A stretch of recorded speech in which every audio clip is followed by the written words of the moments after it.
traveling in large groups. So, what was my best large group traveling experience? I would have to say large group is like more than 4 people, let's say, for the purposes of argument. And so I flew to Miami, and there was a group of 8 or 9 of us that sailed on the Carnival Breeze. It was my second ever cruise, and that was great. People were taking different flights to get there, staying at different hotels, but we all got on the cruise ship. We met on Lido, we had some lunch, and I think cruises are great for large group travel because you have a plethora of opinions, of personalities, of people in different spots in their life or energy level in their day, in different moods, whatever.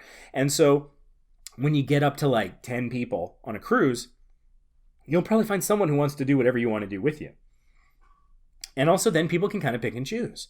Like, oh, I don't want to go. But if you don't go, I can't go. Ugh. Now you're going for obligation. It's your vacation. You shouldn't have to do that. And so I think for large group travel, cruises is great. Some of the challenges of traveling in a larger group that's not a cruise, especially if you're all kind of sharing an itinerary. And I've done this before where I've done all the planning for a group of people and I send everybody the itinerary and then they don't read it. And so then they're constantly asking, what's next? And I'm like, well, I don't know any better than you. It's on the itinerary. So I have to look up the itinerary for them, and now I'm their secretary. And that's not fun. And so that doesn't really happen on the cruise because everybody's got the app, everybody's got the fun times, and they can just decide for themselves. They don't have to turn to one singular person to plan everything for them. And so that's why I think that works a little bit better. Keeping everybody happy in a large group where we all stay at the same hotel, we all go to the same show, on the same flight, go to the same place for dinner. There's a lot of questions. Why are we here? And I mean, hey, it could be coming from a fine place. They might not be questioning you in that sense. It could be like, why'd you pick this, this crap hole place? It could be like, oh, hey, like you picked it for a reason. Is there a dish I should try? Is there something I should order? Is like, what are they famous for? Hey, we're at Pappy's Smokehouse. What should I get? Like, it could be enthusiastic. But those questions come up a lot. And so for the person who did the planning, it can get a little bit much over time. It can feel a little grating. So, I do recommend for large groups doing things where you can have team splits. So, for example, in Paris, I went off with Mindy to do one thing. John and Josh went off to do their own thing. We met later that day, and that worked out quite well. And so having that kind of flexibility built into anything that is large group travel is, I think, essential. Because sometimes people, they wake up and like, ugh. Like, I think we had gotten Boys to Men tickets in Las Vegas, and I think we had gotten one for Tasha. She woke up that day just not feeling great, stomach bug or something.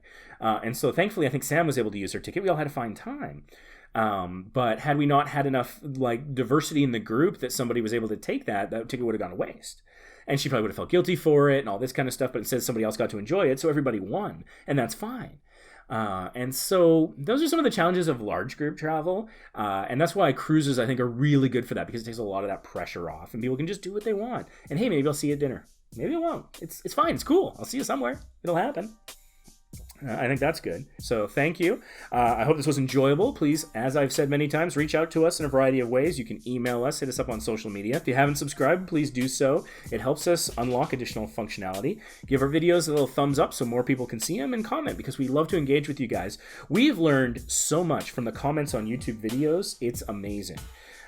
And we've also, frankly, helped clear up some misunderstandings that way as well. People thought things worked a particular way and they didn't. So, thank you so much. This has been a blast. Travel opportunities crop up all over the place. So thank you so much for listening, and we will see you next time.